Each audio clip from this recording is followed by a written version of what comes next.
I have always lived my life by the numbers, a habit ingrained in me from my corporate law days. Success is quantifiable, and independence is non-negotiable. My life was a meticulously planned spreadsheet, neatly divided into columns for assets, liabilities, and achievable goals. The asset I cherished most wasn't my apartment on the Upper East Side, though that was mine too, but the bespoke, midnight blue BMW X7 parked in the climate-controlled garage below. It was a fortress on wheels, a statement that said, I owned this, and no one can take it away. I had customized everything, from the contrast stitching on the leather seats to the specific integration of my work suite software. It was perfect. It was also fully paid off, a small but significant detail that gave me immeasurable satisfaction. I had signed the papers, I had written the checks, and the title bore only one name, Clara Vance Hayes. My husband, Ethan, always drove a company-leased sedan, serviceable and utterly forgettable. He was a good man, mostly, a charming fixture at Manhattan tech conferences, but he lacked the same relentless drive, a fact that had become a silent, festering wound in our marriage over the past few years. Ethan preferred to coast on my achievements, basking in the diffused light of my success without generating any of his own. This difference in ambition was manageable, but it fed the more immediate problem, my mother-in-law, Lorraine. Lorraine Hayes was a woman who believed entitlement was a birthright and that her son's wife's fortune was, by extension, her own. She lived just outside the city in a large, slightly neglected colonial house that she insisted should be maintained to a level only a New York lawyer's salary could sustain. Her current vehicle, a 5-year-old Lexus, was, in her words, a tacky embarrassment to the Hayes name. She made these complaints loud and often, usually during our mandatory Sunday brunches, casting pointed glances at me. Ethan, bless his heart, would squirm but never intervene, preferring domestic peace to standing up for his wife or, heaven forbid, confronting his mother's absurd materialism. I remember distinctly the last time Lorraine brought it up, sipping her third mimosa and sighing dramatically about the rattling noise her Lexus made. Honestly, Clara, she had said, leaning over the table, her heavy jewelry clinking against the glass. It's practically unsafe. A woman of my standing shouldn't have to worry about breaking down on the Belt Parkway. I had simply smiled, a tight, polite curve of my lips, and changed the subject to the new museum exhibit downtown. I never missed the underlying subtext, you have 2 cars, Clara. Why don't you offer me one? What Lorraine failed to grasp was that my BMW wasn't just metal and leather. It was the physical manifestation of my refusal to be reliant on anyone, even a man I loved. My father, Richard Vance, had taught me the value of unassailable assets early on, though he taught it mostly through absence and the occasional, enormous gift of financial security, rather than loving presence. It was ironic, I suppose, that the car itself became the centerpiece of the drama that would shatter my marriage. I left for the office that Monday morning earlier than usual, having a crucial hearing downtown. I grabbed my briefcase, slung my expensive tote over my shoulder, and reached into the crystal bowl by the door, where I kept the car keys.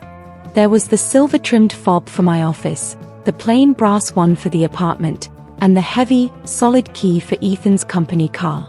But the familiar weight of the BMW key fob, the one with the small, custom-engraved C on the back, was absent. I frowned, thinking I must have left it in my jeans pocket the night before. I quickly checked, then retraced my steps through the bedroom, the walk-in closet, and the kitchen counter. Nothing. Ethan was already gone. He had a notoriously early team meeting, leaving behind only the scent of his usual mediocre coffee. A small, cold knot of worry started to form in my stomach, far out of proportion to the minor inconvenience of a misplaced key. It was the principle, the disruption of my perfect routine. I ended up hailing a cab, muttering a silent promise to search the apartment top to bottom that evening. I had no idea that the key was not merely misplaced, but had been purposefully and criminally removed. The frantic search continued the moment I returned home, 2 exhaustion-draining hours after my hearing concluded, followed by a celebratory dinner that I hadn't been able to truly enjoy. I tore apart the apartment, searching every possible hiding place, from the laundry basket to the bottom of the dog's toy bin, even though we didn't own a dog. The key was simply not there. The missing fob was more than just a missing object. It was a glitch in the matrix of my organized life, and it demanded an explanation. I found Ethan in the living room, ostensibly working on his laptop, though the muted sound of a sports commentary track suggested otherwise. He looked up, gave me a weary smile, and immediately asked about the hearing. I cut him off. "Ethan, where is my car key? The BMW fob? I can't find it anywhere." He blinked once, his smile freezing. "Oh, that? Did you check the kitchen drawer? You sometimes toss things in there." His voice was too steady, too casual, laced with an artificial calm that immediately signaled danger to my lawyer's mind. I studied his face, the slight twitch near his left eye, the way his fingers paused mid-type on the keyboard. I checked the kitchen drawer, the bowl, the entire apartment. "You were the last one here this morning. Did you see it?" I walked closer, making sure my shadow fell across his screen. "I need you to tell me exactly what you did with it." He sighed, the theatrical sigh of a man who feels put upon by his overly demanding wife. He closed his laptop with a decisive snap, drawing out the tension. "Clara, let's not make a fuss about this, all right? It's just a key. We'll find it." "It's not just a key, Ethan. It's the key to a $50,000 asset, and it's gone, along with the backup key, which I also noticed is missing from the safe deposit box you control." My voice was rising now, losing the calm, measured tone I used in court. "Where is my car, Ethan?" The question hung in the air, a physical weight. Ethan rubbed his temples, a gesture I recognized as his prelude to a lie or a confession. He chose the latter, but wrapped it in a self-justifying narrative. "Okay, look. I did something. But it was necessary," he started, holding up his hands in a defensive posture. "It was necessary for family peace. For my family peace, specifically." The knot in my stomach tightened into a painful clench. "Necessary what, Ethan? Did you take it for a joyride? Did you lend it to a friend?" He cleared his throat, avoiding my gaze. "I gave it to Mom. I gave the car to Mom." The words didn't register at first. They felt too absurd, too grandly negligent to be true. "You what? You mean you lent her the Lexus for the weekend?" "No, Clara. I mean the BMW. I gave her the BMW X7. And the title. I transferred the title this morning before my meeting. She's already driving it back to the suburbs." The silence that followed was absolute, deafening. I felt the blood drain from my face, then rush back, hot and pounding, in a surge of pure, unfiltered rage. It wasn't just the monetary value, it was the monumental, staggering disrespect. "You transferred the title of my car to your mother without consulting me." My voice was dangerously low, a controlled tremor of fury. "Ethan, that vehicle is in my name. I paid every single cent of it. What gave you the right?" He finally met my eyes, and there was a flicker of genuine fear, quickly replaced by a smug, self-righteous certainty. "The right? Clara, we're married. It's marital property. And Mom needed it. Her car was unreliable, I told you. Besides, you have the company car, the little Audi. You hardly ever drive the BMW anymore, and it was just sitting down there collecting dust." Collecting dust? It was in a climate-controlled garage. The Audi is a lease, a tool for my firm, and the BMW was mine, Ethan. It was my independence fund, my symbol, and you just casually handed it over to the woman who constantly tears me down. I gripped the back of the sofa so hard my knuckles turned white. I felt sickened, betrayed, and utterly violated. I realized then that this was not a mistake. It was a deliberate, calculated act of financial and emotional sabotage, motivated by his mother's demands and his own resentment of my success. The fight had officially begun, and I knew, with a chilling certainty, that this betrayal was unforgivable. The immediate aftermath of Ethan's confession was a whirlwind of motion and screaming, though only I was doing the screaming. Ethan, fortified by the righteous conviction of a man who believes he has satisfied an overdue obligation, remained infuriatingly calm. "Keep your voice down, Clara. It's handled. It's done," he repeated, pacing the room in a manner that suggested I was the hysterical one, not him, the thief who had just gifted my $500,000 asset to his mother. "Handled? You committed grand larceny. You forged my signature on a title transfer, Ethan. Or did you just use a power of attorney I didn't know I signed?" My legal training kicked in, demanding facts even as my heart hammered with betrayal. "Tell me exactly how you managed the transfer." "I didn't forge anything," he bristled, momentarily losing his cool. "I simply updated the title documents at the DMV office. It's joint marital property, Clara, regardless of whose name is on the registration. Our lawyer told me that a few months ago, when I was thinking about reorganizing some things." He had been planning this. The casual mention of their lawyer sent a fresh wave of nausea through me. He had been consulting counsel on how to manipulate my assets. The realization was colder and sharper than any mere lie. Before I could tear into the details of community property laws versus individually acquired assets, a distinction he clearly hoped to ignore, the apartment buzzer sounded, interrupting the catastrophic scene. Ethan's face lit up with a sickening relief. "Ah, perfect timing. That's Mom. She wanted to thank you personally, Clara." I stared at him, dumbfounded. He had arranged a celebration. He had not only stolen my car but brought the beneficiary of the theft to my home to gloat and receive my thanks. I didn't move. Ethan, however, practically skipped to the intercom, allowing Lorraine Hayes, the undisputed villain of the piece, into my sanctuary. Lorraine swept into the living room, dressed in a stunning new suit, her face beaming with an unsettling mixture of false humility and triumph. "Clara, dear. I simply had to stop by before heading home. Ethan told me the wonderful news." She approached me, arms outstretched for a hug, which I avoided by stepping sideways. "Don't touch me, Lorraine," I said, my voice now stone cold, eliminating any pretense of politeness. Lorraine withdrew her hands, but her smile didn't waver. "Oh, come now, Clara. No need to be dramatic."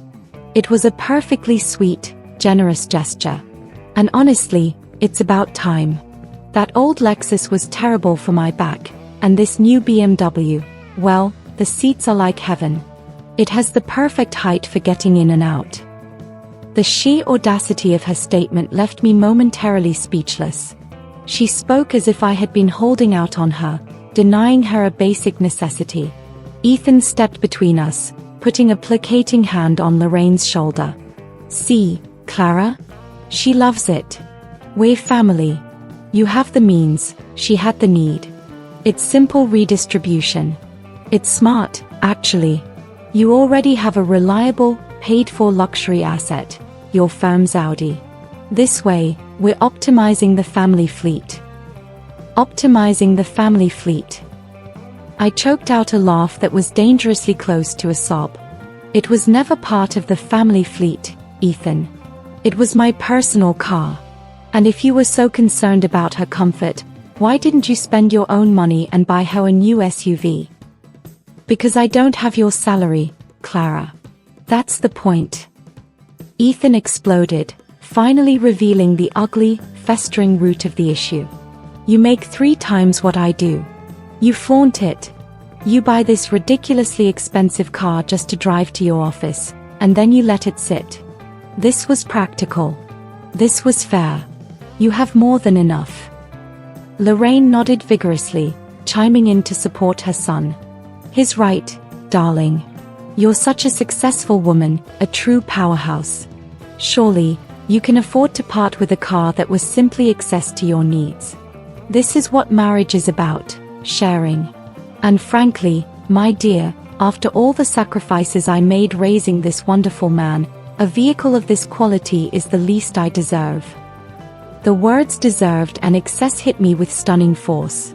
They truly believed I was selfish for not handing over my property, and that Ethan had performed a noble, necessary duty. Their combined, self-serving logic was a thick, suffocating wave of entitlement. I felt a sudden, profound clarity wash over the fury. I was not just angry, I was separated from these two by a chasm of values and respect that could never be bridged. My marriage was over, but this fight was just beginning. They had treated me not as a partner, but as a bank account with a driver's license. I took a deep breath, the lawyer in me finally overcoming the hurt wife. "Lorraine, I suggest you enjoy the drive home in that vehicle." "Ethan, congratulations on your sudden, unauthorized philanthropy." I fixed him with a stare that promised annihilation. "You just found out how much I need that car. Now, you're going to find out how much I need a divorce. And how much I need to call my father. You have no idea what you've just done." The smugness finally vanished from Ethan's face, replaced by a genuine, dawning terror. He had just messed with Clara Hayes. Now, he was about to mess with Richard Vance. The moment Lorraine's expensive perfume, a scent I usually associated with celebratory dinners, vanished from the apartment, the fragile veneer of civility that remained between Ethan and me shattered completely. We were left standing in the ruins of our living room, two combatants surveying the debris of a 7-year marriage. Ethan still clung to his ridiculous justification, pacing circles in the Persian rug, muttering about principle and family necessity. I, meanwhile, was already calculating the most efficient way to dismantle his life. "You actually brought her here," I repeated, the incredulity still thick in my throat. "You executed an illegal asset transfer, then invited the recipient to gloat in my own home. What did you think was going to happen, Ethan? That I would hand her a bottle of champagne?" The scene was so utterly devoid of respect that it felt like an out-of-body experience. I was witnessing the total collapse of my judgment in marrying this man. He stopped pacing, his face hardening. "You're exaggerating the legal aspect, Clara. We are in a state where spousal contributions are considered. You and your legal mind always blow things out of proportion. It's an inconvenience for you, at worst. I told you, I spoke to a lawyer months ago about our financial structure." He emphasized the word "our," trying to claim joint ownership over my hard-won assets. That detail, that he had sought legal advice in advance, sent a chilling dread down my spine. This wasn't a sudden, heat-of-the-moment decision to appease his demanding mother. It was a premeditated financial attack. He had been planning a way to extract value from my success, and the car was simply the easiest, most visible target. "Which lawyer, Ethan? The one who told you how to commit fraud against your wife?" I grabbed my phone, ready to dial my own firm's senior partner, but paused. This wasn't just a divorce. This was about retrieving stolen property and sending a message so loud it would shake the foundations of his arrogance. I needed more than a standard divorce lawyer. I realized then how deeply our finances were intertwined, despite my careful efforts to maintain separate accounts. The mortgage on the apartment was jointly signed, even though I paid the majority of the principal. His meager retirement fund was managed by a firm that also handled my high-net-worth portfolio. Untangling this would be a long, ugly, and financially destructive process, for both of us. Ethan leaned against the door frame, crossing his arms. He looked confident, almost bored. "Look, I know you're angry. But try to be rational. The car is gone. It's done. If you want to fight this, we can. But I'm warning you, I will fight back. I will claim your salary is marital income and demand half of every cent you've earned since we got married." It was an empty threat, mostly, but it was designed to stop me in my tracks. His sheer entitlement was breathtaking. He saw my success not as something to be proud of, but as a vast reservoir of shared capital from which he could draw, and that I was selfish for restricting access. His resentment, coupled with Lorraine's greed, formed a truly toxic partnership against me. They saw me as the obstacle between them and the lifestyle they felt they deserved. "I won't let you bully me into accepting this theft," I stated, my voice finally calm but lethal. "You've crossed a line, Ethan, one that no apology, no compromise, can fix. You prioritized your mother's vanity over my autonomy and our marriage. That tells me everything I need to know." He tried to interrupt, but I held up a hand, silencing him with a glacial stare. I spent the rest of the evening huddled in my home office, the scent of the heated leather seats of my missing BMW still vivid in my mind. The car was a symbol of my freedom, and its loss felt like a physical chain around my own 2 feet.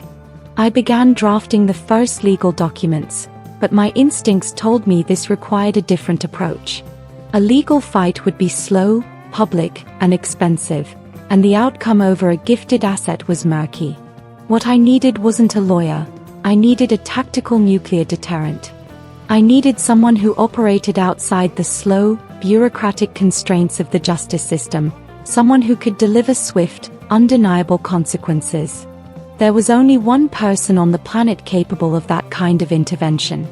The thought of calling him made my stomach flip, a different kind of anxiety than the betrayal I felt from Ethan.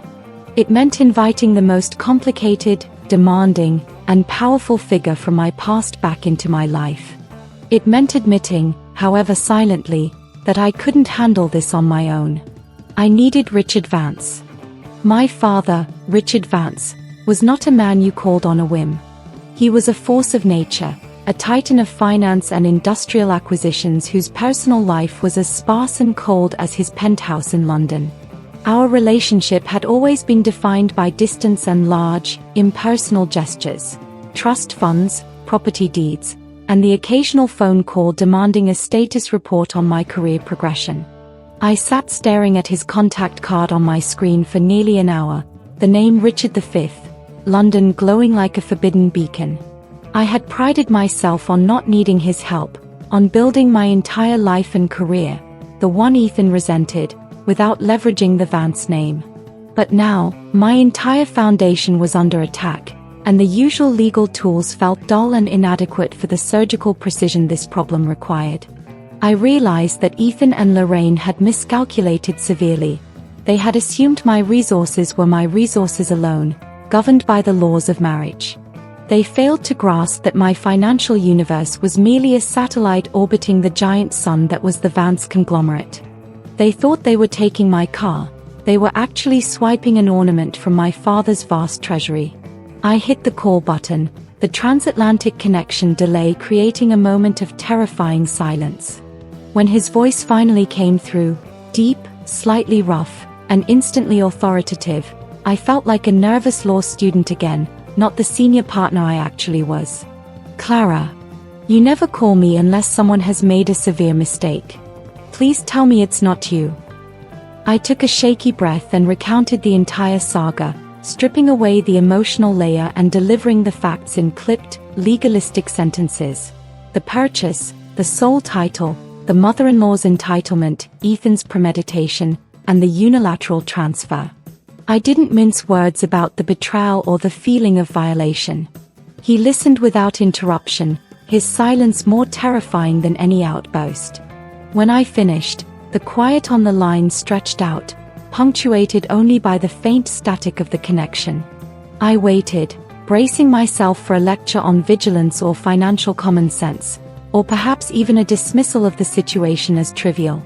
Finally, he spoke, his tone measured, devoid of the expected anger, which was perhaps the most frightening response of all. "So, he stole a chattel asset from a separate trust and attempted to use community property law to justify the theft to his demanding parent. Is that the summary?" He framed the entire disaster in one perfectly concise, financial term. "It's registered in my name, Dad. Not a trust, technically. But yes, that is the summary," I admitted, feeling a rush of shame that I hadn't been more diligent in shielding my assets. "I was a lawyer. I should have known better. Clara, I bought that car for you 2 years ago. I did not gift you the car itself. I wired you the funds to purchase the car. However, I insisted that the title remain technically linked to the Vance Asset Protection Trust 3 for tax and liability purposes. It was an oversight on your part not to flag that technicality, but it's an oversight that now works in our favor. My heart stopped. I remembered the convoluted financial paperwork I had signed after the purchase, pages of documents related to a new liability umbrella policy that I had delegated to my personal accountant, assuming it was standard. Richard Vance never left loose ends. The car wasn't mine to give, or Ethan's to steal. So, what you're saying is, Ethan never had the legal right to transfer that title in the first place, marital property or not. The implications of this were seismic. It changed everything from a domestic dispute into a serious criminal matter. He transferred an asset that wasn't his to sell, gift, or title. Yes. He has committed actionable fraud against the trust, not just against you. And the recipient is now driving property that legally belongs to a multi-billion-dollar holding company.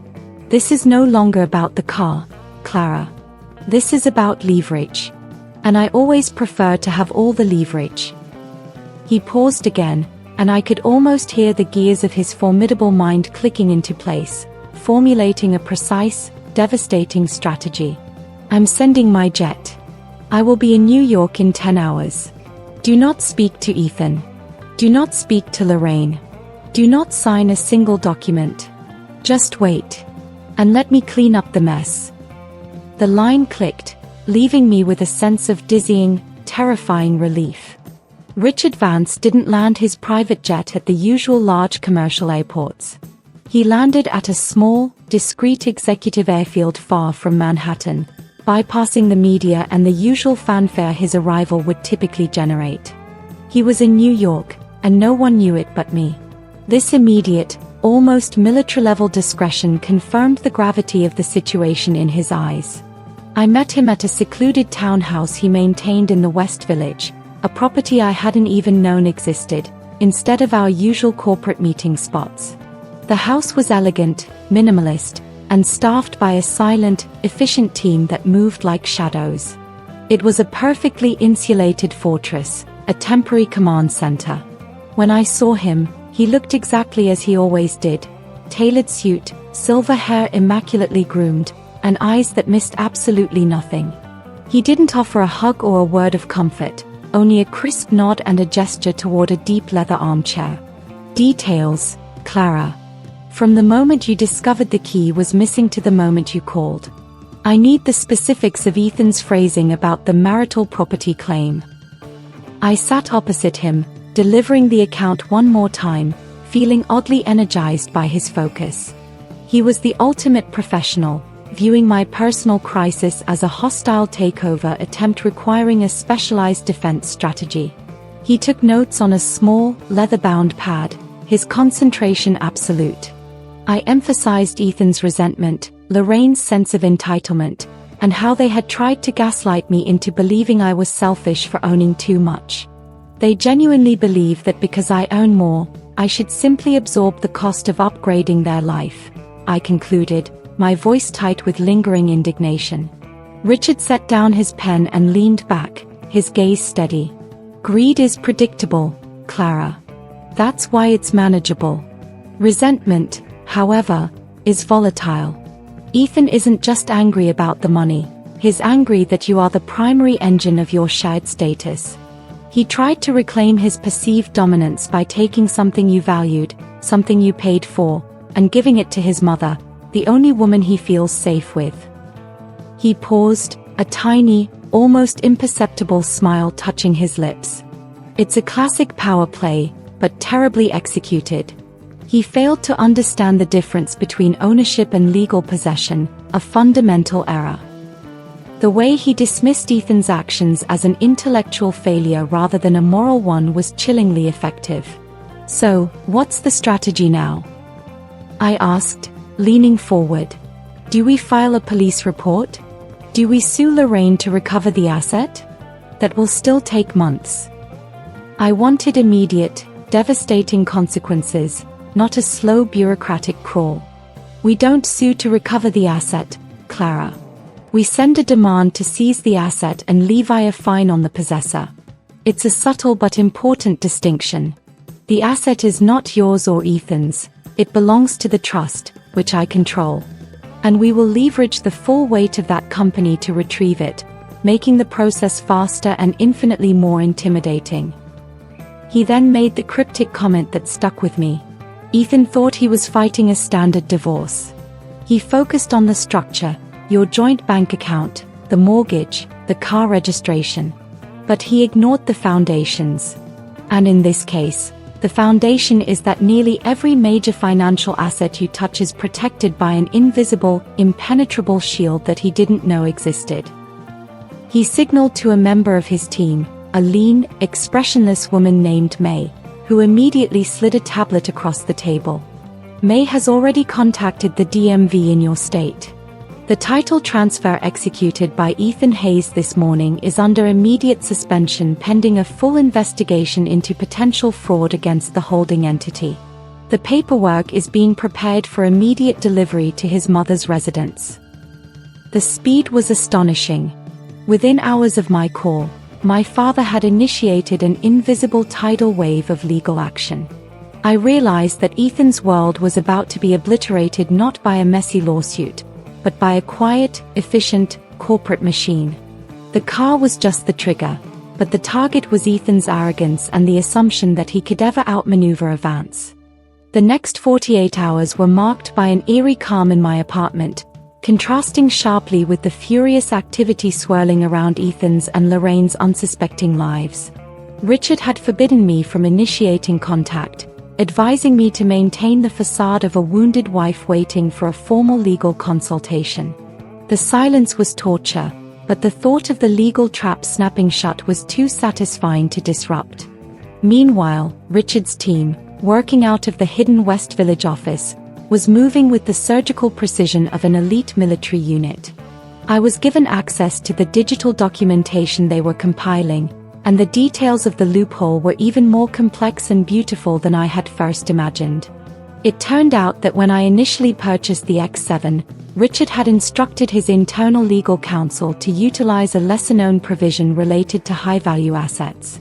The initial loan, though immediately paid off by my wire transfer, was technically executed by a shell company under the Vance umbrella, a company whose existence was solely for tax optimization and asset protection.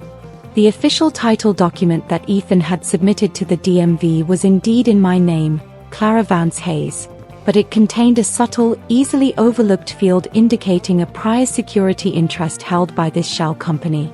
Ethan, in his haste and arrogant confidence that marital property rules trumped everything, had either missed this line or simply dismissed it as outdated loan jargon. This prior security interest, May explained, pointing to a highlighted phrase on the screen, was never formally released. It's what's known as a silent lien. For all intents and purposes, it appears to be Clara's car, but the security interest holder, my client's holding company, retains the right to repossess or seize the asset immediately upon any unsanctioned transfer of ownership. I felt a surge of exhilaration. This wasn't some flimsy legal argument. This was an ironclad covenant Richard had designed years ago to protect my assets from exactly this kind of predatory maneuver. It wasn't about the law of marriage. It was about the law of secured transactions, an entirely different beast. The most delicious part was that the shell company holding the silent lien, Apex Holdings Group, LLC, sounded completely impersonal and corporate. Ethan and Lorraine would assume they were fighting some anonymous bank or finance house, not my own family. They had no idea they were about to get hit by a corporate battering ram.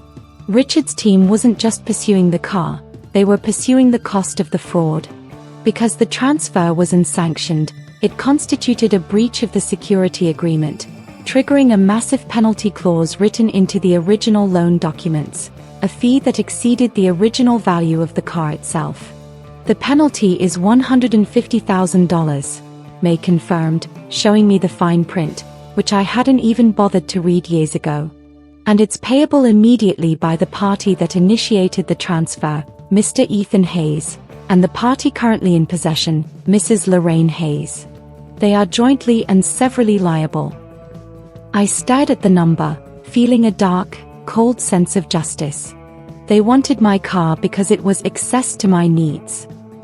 Now, they would have to pay $150,000 to defend themselves against a car they no longer owned. It was a perfectly balanced equation of consequence. Ethan, meanwhile, was still oblivious, sending me short, resentful texts about my overreaction, and suggesting we meet with a marriage counselor. He assumed my silence was shock, a sign of my surrender to his grand, self-serving gesture. He thought he had won. I deleted his messages without replying, feeling a quiet confidence settle over me. I was no longer a victim. I was a passenger in the front row, watching my father execute a financial masterclass designed for my vindication. The stage was set for the bombshell. The discovery of the silent lien was only the first layer of Richard Vance's defense. The second, more devastating layer was the insurance policy that accompanied the Asset Protection Trust. Richard never did things halfway. If an asset was protected, it was protected from every possible angle, including public perception and financial risk.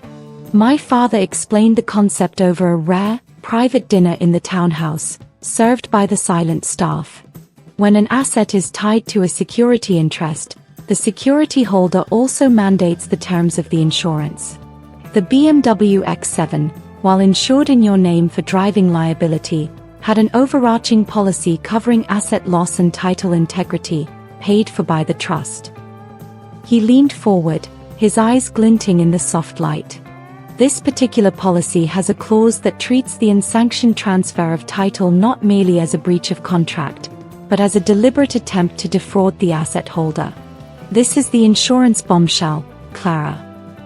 He explained that the insurance company, which, naturally, was another massive entity within the Vance orbit, was required to file a report with the state's Department of Motor Vehicles and the Attorney General's office, indicating suspected insurance fraud against their client, Apex Holdings Group, LLC. This subtle move elevated the entire affair from a civil property dispute, which is what Ethan thought he was fighting, into a potential quasi-criminal investigation involving state regulatory bodies. It was the difference between a slap on the wrist and a permanent, highly visible stain on Ethan's financial record. The goal, Richard stated, was not to put Ethan in jail, though he certainly deserved it, but to create enough official, unmanageable pressure that his fragile professional life would crumble under the weight of the investigation.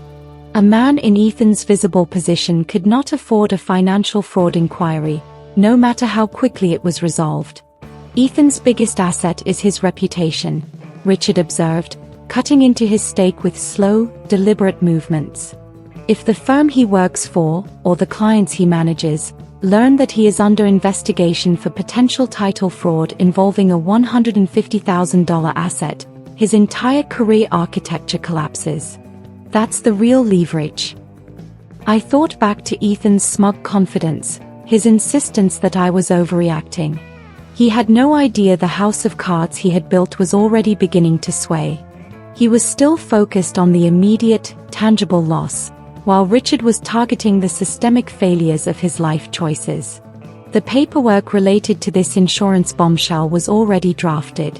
It was a formal, multi-page submission detailing Ethan's actions, signed by the legal counsel for the insurance provider.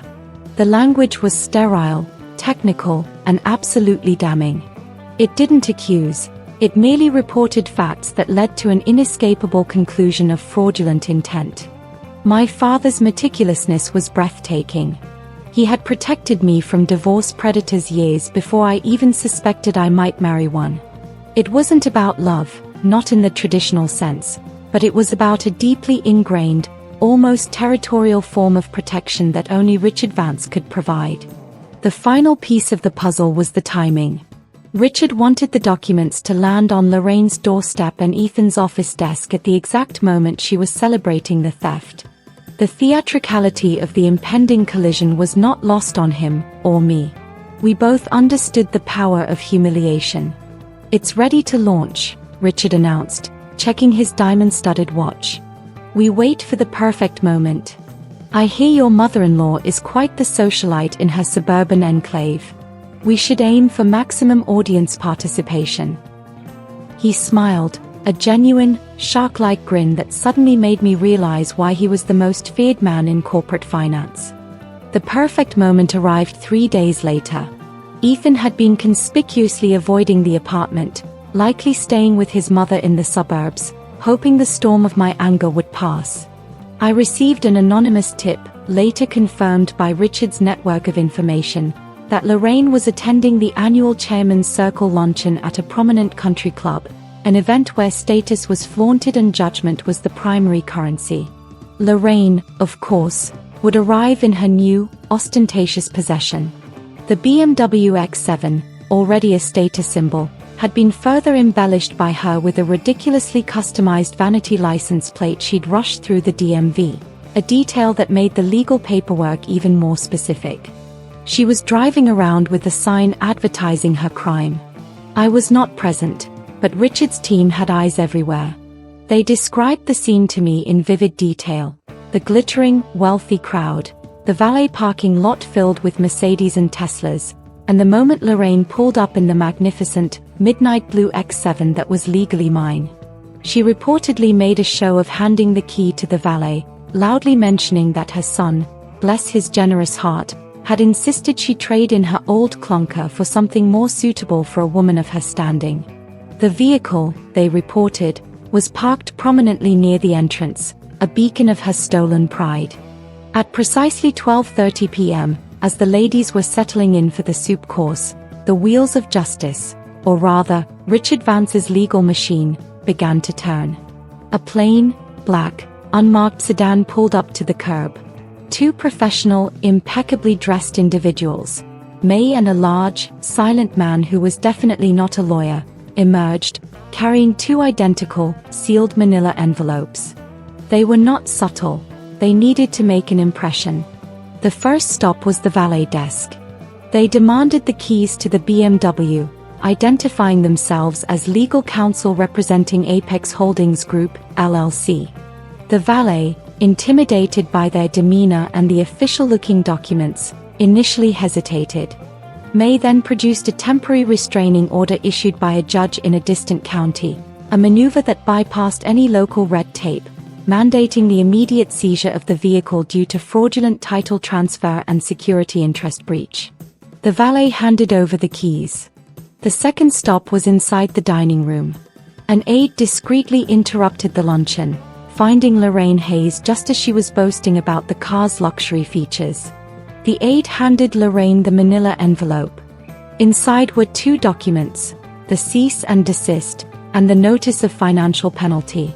The documents were technically confusing but contained one very clear message: surrender the vehicle immediately, or face full financial and legal action from the holding company. The penalty fee was clearly marked, $150,000.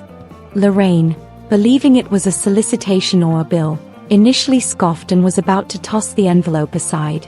But then she saw the logos, the state seal, the name of the law firm, and the phrase fraudulent title transfer. Her triumphant, grand entrance had officially become a public spectacle of humiliation. Panic set in.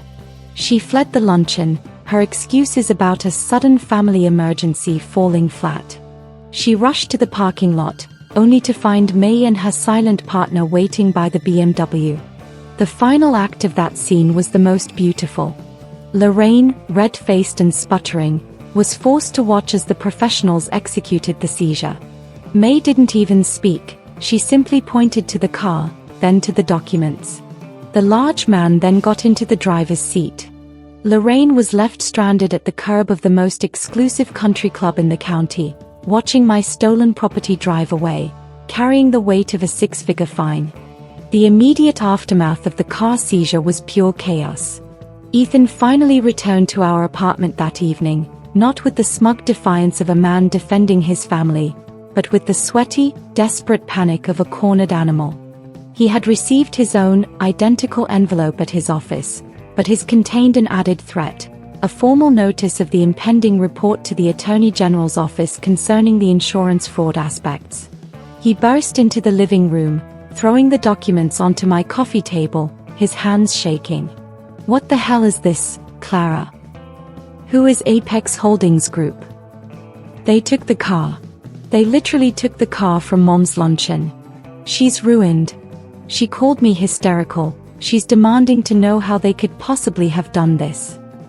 I was sitting calmly, reading a physical book, an intentional and completely staged visual of my serenity amid his storm.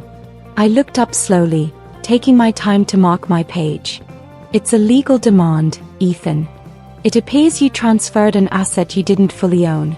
A very simple failure of due diligence, wouldn't you say, for a man in your line of work?" He ignored the taunt, too preoccupied with the potential professional fallout. "This is ridiculous. We're married. Tell them to stop. Call your lawyer. This is just a misunderstanding about who paid for what. I'll give her the money back. I'll buy her a new car. Just make them stop the fraud investigation." "I can't stop it, Ethan," I replied truthfully, adopting Richard's chillingly detached tone. "Apex Holdings Group, LLC, is pursuing legal action against you and Lorraine for breach of a security agreement. I am not their counsel, nor am I the owner of the asset. I'm just the designated driver." His eyes narrowed in suspicion. "The designated driver? Whose company is this, Clara?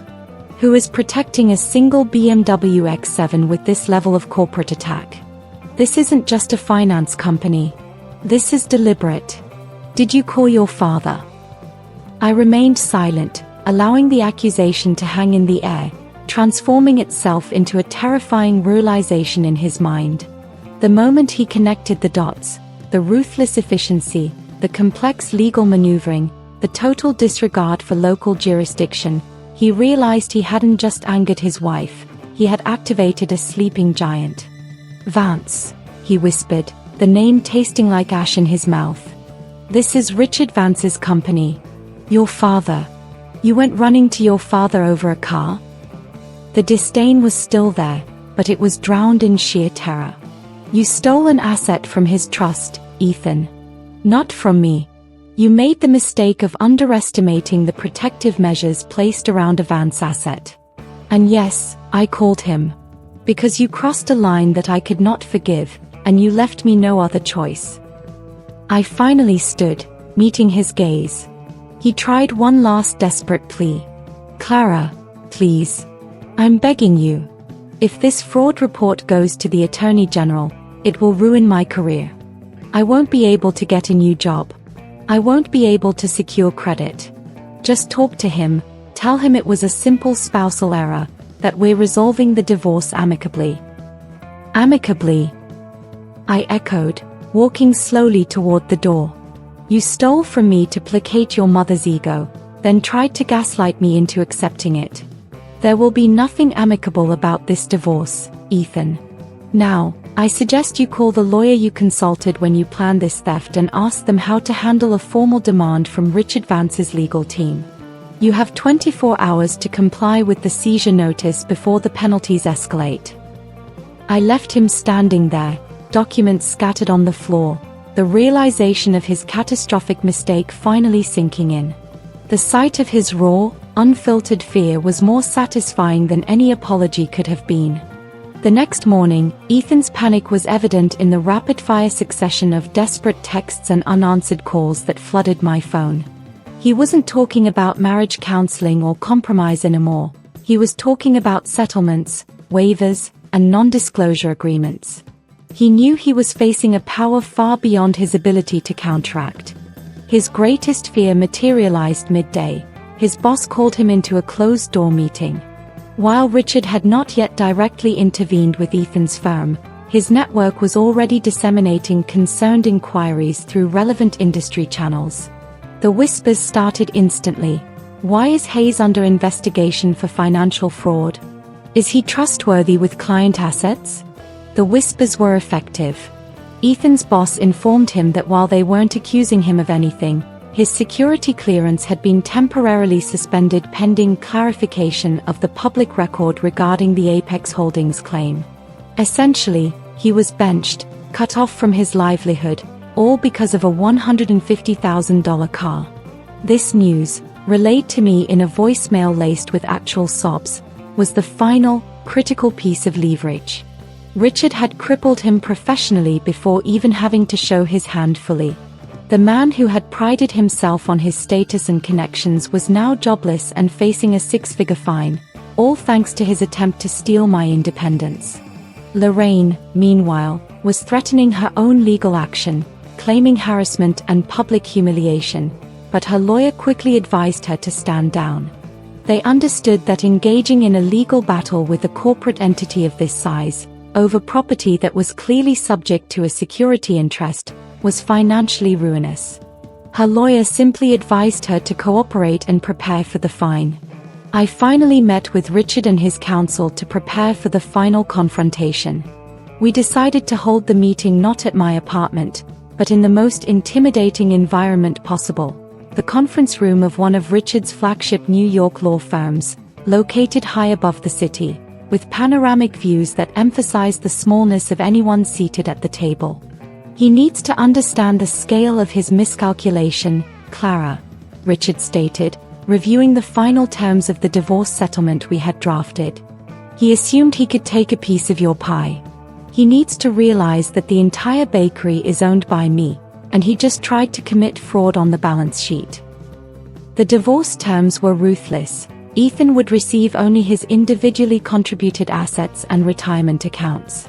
He would forfeit any claim on the apartment equity, which was entirely paid for by my premarital funds, and he would pay a substantial portion of the legal fees related to the fraud investigation. It was a complete financial annihilation, carefully crafted to be legally sound. Richard then dropped a final, surprising detail. "I want him to sign an admission of fraudulent intent related to the title transfer. Not for court, but for our private file. It's an ethical waiver, essentially. If he ever tries to challenge the divorce, that document goes straight to the state bar and his employer's compliance board. It's a guarantee of silence." I nodded, feeling a strange mixture of triumph and sorrow. The man I had married was weak, yes, but he was also fundamentally dishonest, and he had pushed me into a corner where I had to choose between my self-respect and my marriage. I chose myself, and Richard was simply the instrument of my liberation. I knew this meeting would be the defining moment of my new, free life. The conference room was vast, silent, and intimidatingly modern. The table was polished black granite, reflecting the ceiling lights, and the views of Central Park were dizzying.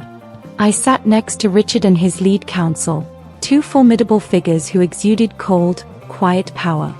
Ethan arrived, accompanied by a nervous, mid-level divorce lawyer named Mr. Jenkins, and a deeply haggard Lorraine, who refused to make eye contact with me. Lorraine clutched a designer handbag, but her eyes held the vacant look of a woman who had realized her extravagant gamble had backfired spectacularly. The atmosphere was tense and electric. Ethan tried to assert control immediately. "Clara, this is absurd. This is a simple property dispute that we should handle through mediation. Your father is unnecessarily escalating this into a federal case over a car." Richard didn't even look at him.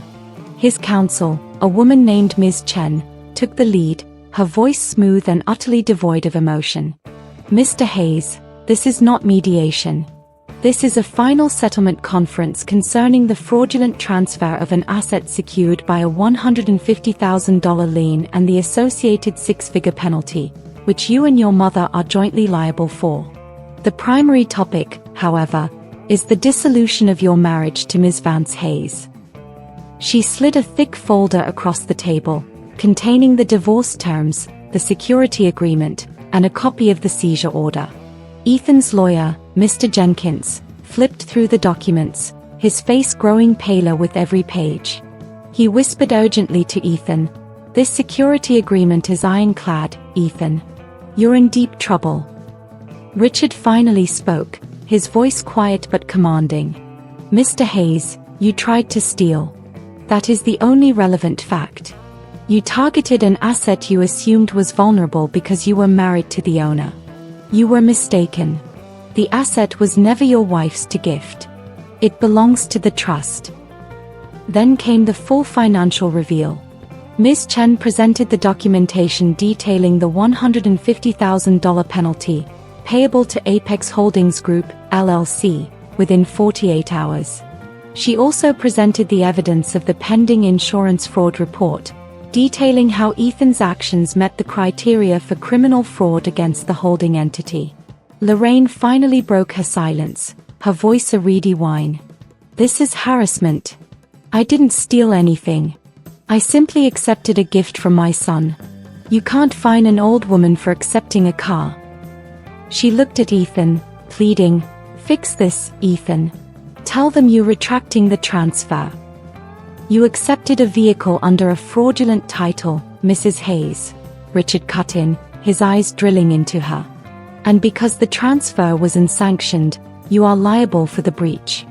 You can choose to fight the holding company in court, a battle that will cost you hundreds of thousands, or you can sign the settlement regarding the penalty and the divorce, and make this go away immediately." Ethan was trapped. He looked at the penalty clause, the divorce terms that left him with nothing of value, and the look of utter fear on his mother's face. He realized the only path that didn't lead to total financial ruin and a possible criminal record was surrender. The power dynamic had shifted entirely. I was no longer the wife he could manipulate. I was a shield held by a ruthless executioner. The air in the conference room was thick with defeat. Ethan was slumped in his chair, his lawyer frantically trying to find a point of legal attack, and Lorraine was dabbing her eyes with a tissue.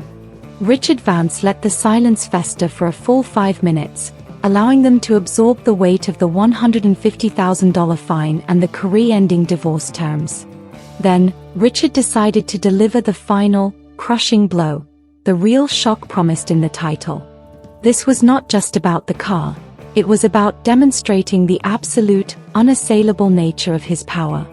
"Mr. Hayes," Richard began, his tone casual, almost bored, "you have expressed great resentment over your wife's success, and you have, quite publicly, committed an act of theft due to that resentment. You are worried about your career now, yes?" Ethan managed a strained, shaky nod. "My job is currently suspended. This is beyond excessive, Mr. Vance." Richard smiled, the same shark-like smile I had seen in the West Village townhouse. "Yes, it is excessive. But then again, I believe in excessive protection for my family. Which brings me to the foundation you failed to check. Your employer, the one you value so highly, Stellar Financial Consulting." Ethan blinked, confused. "Yes. What about them?" "Stellar Financial Consulting is a wholly owned subsidiary of the Veritas Investment Group," Richard stated calmly. He picked up a remote control and pointed it at the wall, where the sweeping view of the city instantly zoomed in on the skyscraper housing Ethan's office. "And the Veritas Investment Group," Richard continued, his voice resonating with cold authority, "is managed by my holding company, Vance Capital. When you signed your employment contract 3 years ago, you signed it with my company, Mr. Hayes. You have been, technically, working for me the entire time." The silence that followed was absolute. Ethan's jaw dropped. Lorraine gasped, a sharp, choked sound. Even his lawyer, Mr. Jenkins, looked completely shell-shocked. It wasn't just that Richard was rich, it was that his influence was so pervasive, so deeply embedded in the financial ecosystem, that Ethan's entire professional existence was a function of my father's empire. Ethan's betrayal wasn't just a domestic crime, it was an act of insubordination against the man who indirectly signed his paychecks. He had stolen from his wife, who was the daughter of his ultimate, unseen boss. The audacity of his resentment suddenly looked pitiful and tragic. "You've been playing with me," Ethan stammered, the realization hitting him with physical force. "My entire career, everything. I have been providing your salary, yes. Richard corrected him, his tone becoming harder. I don't play games with people's lives, Mr. Hayes. I establish conditions. You were married to my daughter. Your success reflected on her. I ensure the entities connected to my family are stable. You brought instability and dishonesty to the connection. Richard slid a document across the table, a pink slip. You are terminated, effective immediately. The official reason will be restructuring. However, if you sign the divorce papers and the confidentiality agreement right now, and if your mother pays the $150,000 penalty immediately, I will ensure the investigative report regarding the fraud against Apex Holdings Group is quietly buried. The choice was laid bare: sign away everything and walk away with his life intact, or fight Richard Vance, lose the divorce, pay the fine, and face a career-ending fraud inquiry, all while being unemployed. Ethan was broken. The man who tried to seize my autonomy was now begging for his own professional survival. The surrender was swift and complete. Ethan, his professional pride utterly pulverized by the revelation that his career was merely a thread in the vast Vance tapestry, didn't argue further. He signed the divorce papers, the financial settlement, and the admission of fraudulent intent with a numb, defeated silence. Mr. Jenkins, his lawyer, could only advise compliance. Fighting was not an option. Lorraine, however, erupted in a tearful, dramatic fury. You can't do this. You can't ruin my son over a car. I won't pay that fine. It's exorbitant. She looked at Richard, her entitlement momentarily overcoming her fear. Richard didn't raise his voice. He simply signaled to Ms. Chen, who spoke with chilling precision. Mrs. Hayes, the penalty is due immediately. If it is not received within 2 hours, the official report of insurance fraud and theft of a secured asset will be filed against both you and Mr. Hayes. Furthermore, Mr. Vance will personally instruct every major credit agency to place an investigation flag on all your personal and corporate credit lines. The threat of destroying her credit, her access to the luxury life she coveted, finally broke Lorraine. She turned to Ethan, who just stared blankly ahead. Realizing her son was useless, she pulled out her phone and, trembling, called her own financial manager to liquidate a portion of her retirement assets to cover the $150,000 fine. The penalty was paid within the hour, a cold, hard invoice for her greed. The consequences were final. The BMW X7 was officially returned to me, though it technically remained secured by the Apex Holdings Trust.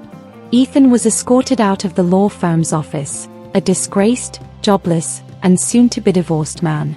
He had risked everything for a superficial gesture to his mother, and he had lost absolutely everything. Later that afternoon, Richard and I stood on the sidewalk outside the West Village townhouse. My X7 was parked directly in front of us, pristine and gleaming. It had been professionally detailed, and even Lorraine's ridiculous vanity plate had been replaced with a temporary registration. It's done, Clara, Richard said, zipping up his coat. Your freedom is secured. Financially and emotionally. I looked at him, feeling a new depth of gratitude that transcended our difficult, distant relationship. Thank you, Dad. I didn't want to ask, but they left me no choice. You saved my autonomy. You are a Vance, Clara.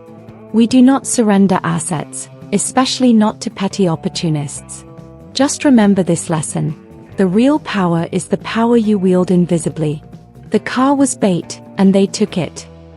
He gave me a rare, almost paternal look. Now, go live your life, secure in the knowledge that you are untouchable. He didn't wait for a reply, simply stepping into a waiting car that whisked him away to the airfield, leaving as quietly as he had arrived. I was left alone with my returned asset, a signed divorce certificate in my purse, and a profound sense of closure. The marriage was over, but my life, finally, felt entirely my own again. The road ahead was unwritten, but for the first time in years, I was the sole author of my own journey. I stood by the midnight blue BMW X7, the key fob, the one with the custom C, finally resting in the palm of my hand. It felt heavier now, not because of its physical weight, but because of the symbolic weight it carried. It was no longer just a luxury vehicle. It was the physical testament to my vindication, my liberation, and the terrifying, unconditional protection of my father. The apartment felt different when I returned. Ethan's presence was already fading. His meager belongings were being discreetly packed by a third-party service, part of the clean-cut severance Richard had arranged. The house felt lighter, less suffocating, as if a toxic cloud had finally dissipated, leaving behind a clean, sharp atmosphere. I thought about Ethan, not with hatred, but with a detached pity. He was a cautionary tale, a man whose insecurity and greed led him to believe he could take a shortcut to status by attempting to sabotage his partner. He wanted a piece of the Vance empire without putting in the work, and the empire had responded by ejecting him entirely. I thought about Lorraine, now saddled with a six-figure debt and the humiliation of having her theft exposed at her most sacred social event. Her social standing was severely damaged. The women at the Chairman's Circle luncheon would never let her forget the day the bailiffs came for her ill-gotten luxury SUV. Justice, in this case, was immediate, public, and financially devastating. My relationship with my father remained complicated, but it was undeniably stronger. He had taught me the ultimate lesson. While money can't buy happiness, it can buy the most effective protection, the most ruthless lawyers, and the ability to eliminate threats with surgical precision. He had shown me that I never had to fight fair when my autonomy was on the line. I took the elevator down to the garage. The temperature-controlled air felt crisp and clean. I slid into the driver's seat of the BMW, running my hand over the leather. It smelled like new again, the remnants of Lorraine's perfume and Ethan's betrayal completely scrubbed away. I started the engine, the familiar powerful rumble a comforting sound. I didn't have anywhere to go immediately, no urgent hearings, no mandatory Sunday brunches with a demanding mother-in-law, and no husband waiting to leech off my success. I was free, utterly and completely free. I drove out of the city, heading north along the Hudson River. The skyscraper view of Manhattan in my rearview mirror looked small, distant, and insignificant. The legal battles were settled, the marriage dissolved, and the humiliation avenged. The road stretched out before me, unwritten and open, a blank page ready for my own narrative. I was Clara Vance Hayes, soon to be just Clara Vance again, a senior partner, a secure woman, and now, a woman who knew exactly the true, invisible value of her assets. The car was back where it belonged, and so was my life. I accelerated, leaving the past behind, ready to face the powerful, independent future I had always worked for, now driving completely solo.